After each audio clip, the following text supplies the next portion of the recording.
I need to step aside for an Armed Services Committee meeting. Many of us know what it's like to be double booked. I will pass the gavel to Secretary, or not Secretary, to Senator Hassan, who will take the gavel. But before I leave, I recognize Ranking Member Portman for your questions.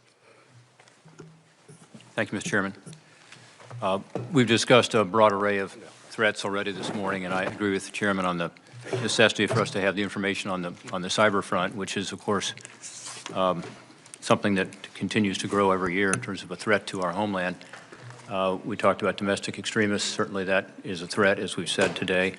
I want to focus on the enhanced threat that just occurred in the past month, and that is, again, the way we left Afghanistan in a chaotic, rushed way, and what we've created in the meantime. Director Abizad, you said in your testimony this morning, the U.S. has ended its longest war. And I suppose that's true. But in a way, we haven't, have we? I mean, the war was about terrorism and keeping Afghanistan from being a platform for terrorist attacks against the United States. What we lost a month ago was eyes and ears on the ground and the ability to do just that. We had 2,500 troops there. Prior to the evacuation, we hadn't had a single casualty, thank God, in 18 months. We had 7,500 NATO troops with us, and we had the ability to do what we do not have now. The best example of that might be what happened tragically with the drone attack, the so-called over-the-horizon alternative that the Biden administration keeps talking about failed miserably, didn't it? And again, not having those eyes and ears on the ground makes it harder for us to protect the homeland. So I guess in a way we ended the longest war, but in another way we've made things more dangerous. Let me ask you about that. You talked about the ISIS-K suicide bombing as an example of a threat. Well, that happened during the evacuation.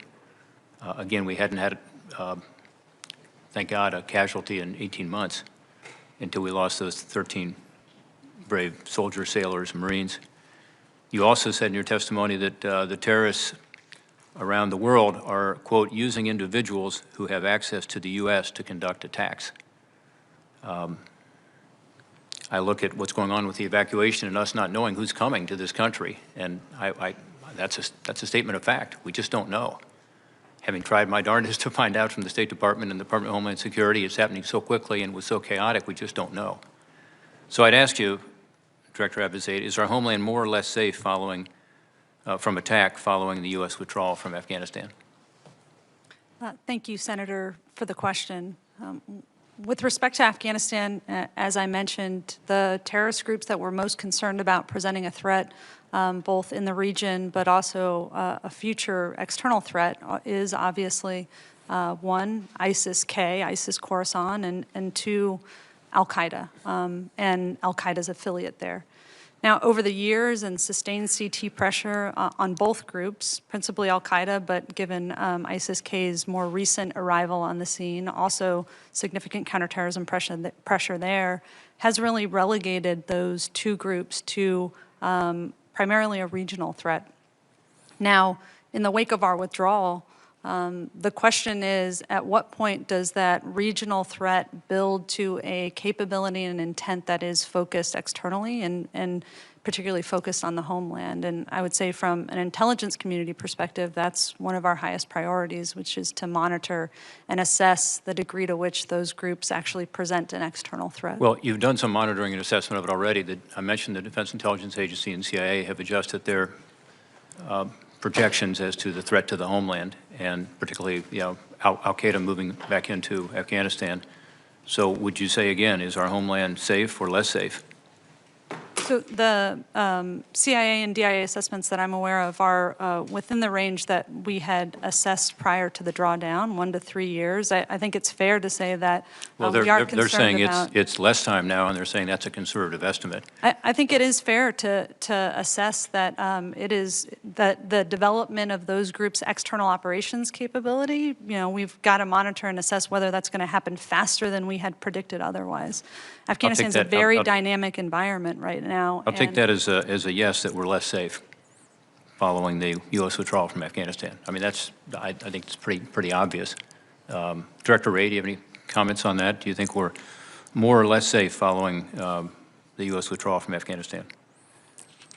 Well, I think I would share most of Director Abizad's summary, and of course you've cited some of the information you've gotten from our intelligence community partners. Obviously, we are concerned about what the future holds, whether it's the possibility of another safe haven, whether it's the possibility of ISIS-K being able to operate more freely in a less secure environment, whether it's the possibility of events in Afghanistan serving as some kind of catalyst or inspiration for terrorist attacks elsewhere in the region, or potentially with homegrown violent extremists. Does it concern you that the Haqqani network leader, whose name is Haqqani,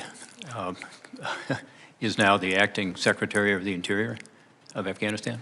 Certainly concerns me. He's on your most wanted list, isn't he? I believe so. Well, look, the question is, what do we do now? You know, and I hope that we have an enhanced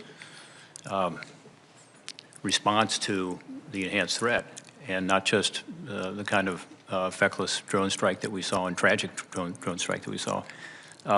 With regard to the evacuees, Mr. Secretary, we haven't had a chance to talk yet. I know you tried to reach me, and I appreciate that.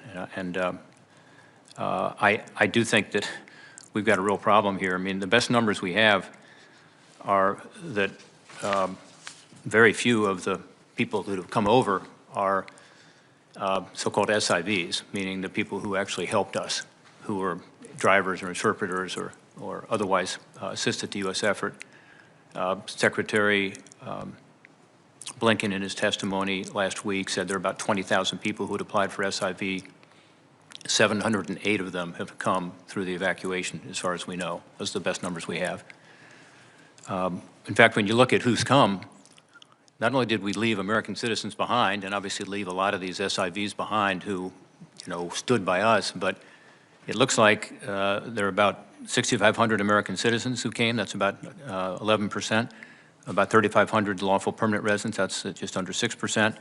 There are about 3,000 people with visas, including these SIVs. That's about 5.5%. And the rest, around 75% of the people who came, are called parolees, meaning they don't fit in any of those categories.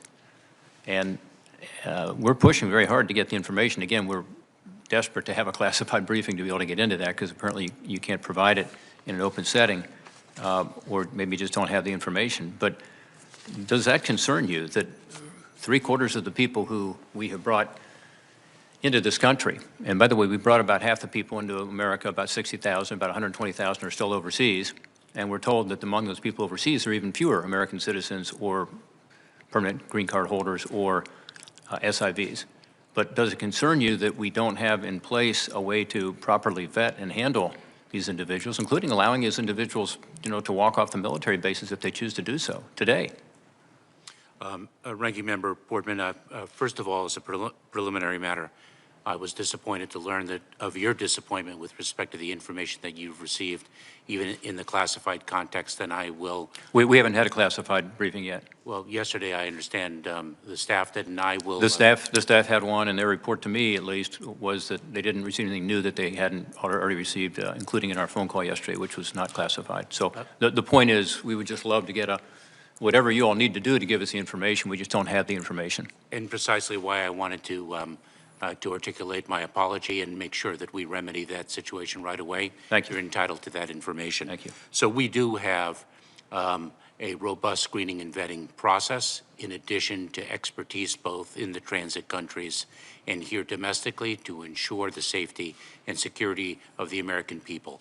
Let me say, with respect to the population of individuals who are not American citizens, lawful permanent residents, or special immigrant visa holders, we also have in that remaining population individuals who applied for special immigrant visas, but whose applications had not yet been completed at the time of the evacuation. We have individuals who have been employed locally in Afghanistan by the United States, who've assisted us in Afghanistan. We have other individuals who qualify for special immigrant visa status individuals who qualify for P1 or P2 classification of refugees.